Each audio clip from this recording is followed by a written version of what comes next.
Hello, ഇന്നത്തെ പുതിയൊരു വീഡിയോയിലേക്ക് എല്ലാവർക്കും സ്വാഗതം. ഇന്നിത് അരിപ്പൊടി വെച്ചിട്ട് തയ്യാറാക്കിയെടുക്കാൻ പറ്റുന്ന ഒരു ലഡു റെസിപ്പി ആയിട്ടാണ് വന്നിട്ടുള്ളത്. അതിന് വേണ്ടിയിട്ട് ഒരു പാനിലേക്ക് 2 ടേബിൾ സ്പൂൺ നെയ്യ് ചേർത്ത് കൊടുക്കുന്നുണ്ട്. അതിലേക്ക് 1 കപ്പ് വറുത്ത അരിപ്പൊടി ചേർത്ത് കൊടുക്കുക. ഇനി വറുക്കാത്ത അരിപ്പൊടിയാണ് എന്നുണ്ടെങ്കിൽ ആദ്യം അരിപ്പൊടി ചേർത്ത് കൊടുത്ത് നന്നായിട്ടൊന്ന് വറുത്തതിന് ശേഷം നെയ്യ് ആഡ് ചെയ്ത് കൊടുത്താൽ മതിയാവും. എന്നിട്ട് ഇത് നല്ലതുപോലെ ഒന്ന് മിക്സ് ചെയ്തിട്ട് നന്നായിട്ടൊന്ന് വേവിച്ചെടുക്കുക. അപ്പോൾ അതേ ഈ ഒരു പരുവെത്തുമ്പോഴേക്കും ഇത് നല്ലതുപോലെ വെന്ത് വന്നിട്ടുണ്ടാവും. ഇനി നമുക്കിതൊരു പ്ലേറ്റിലേക്ക് മാറ്റി കൊടുക്കാം. ഇനി ഇതിലേക്ക് മധുരത്തിന് ആവശ്യമായിട്ടുള്ള പഞ്ചസാരയൊന്ന് മെൽറ്റ് ചെയ്തെടുക്കണം. അതിനൊരു ചട്ടിയിലേക്ക് 1 കപ്പ് പഞ്ചസാര ചേർത്ത് കൊടുത്തിട്ടുണ്ട്. ഇത് നല്ലതുപോലെ ഒന്ന് ഇളക്കി കൊടുത്തിട്ട് ചെറുതായിട്ടൊന്ന് മെൽറ്റ് ചെയ്തെടുക്കുക. ഈ ഒരു പരുവെത്തുമ്പോഴേക്കും നമുക്കിതിലേക്ക് ഒരു 1/2 കപ്പ് തേങ്ങ ചേർത്ത് കൊടുക്കാം. ഒരു ഫ്ലേവറിന് വേണ്ടിയിട്ട് 2 ഏലക്ക ഞാൻ ഇതുപോലെ ഇട്ട് കൊടുത്തിട്ടുണ്ട്.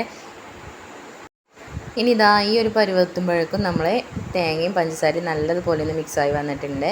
ഇനി ആദ്യം നമ്മൾ തയ്യാറാക്കി വെച്ച ആ അരിപ്പൊടി നെയ്യും മിക്സിയിലേക്ക് ഇത് ചേർത്ത് കൊടുക്കാം.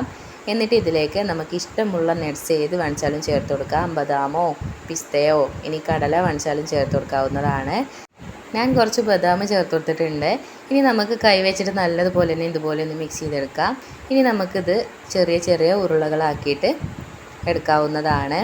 അപ്പോൾ ഇത്രയേ ഉള്ളൂ, പെട്ടെന്ന് തന്നെ തയ്യാറാക്കിയെടുക്കാൻ പറ്റുന്ന ഒരു അടിപൊളി റെസിപ്പിയാണ്. നിങ്ങളെല്ലാവരും ഒന്ന് ട്രൈ ചെയ്ത് നോക്കണം. അരിപ്പൊടി വെച്ചിട്ട് തയ്യാറാക്കിയെടുക്കാൻ പറ്റുന്ന ഈസി റെസിപ്പിയാണ്. അരിപ്പൊടി നല്ലതുപോലെ വറവായി വന്നതിൻ്റെയും ആ നെയ്യിൻ്റെയൊക്കെ ഒരു സ്മെല്ല് വരുമ്പോൾ നല്ലൊരു ടേസ്റ്റാണ് ഇത് കഴിക്കാൻ. നിങ്ങളെല്ലാവരും ഒന്ന് ട്രൈ ചെയ്ത് നോക്കുക. കുട്ടികൾക്കൊക്കെ ഒരുപാട് ഇഷ്ടപ്പെടുന്ന ഒരു റെസിപ്പിയാണ്. അപ്പോൾ ഇനി അടുത്തത് നല്ലൊരു വീഡിയോ ആയിട്ട് വരാം.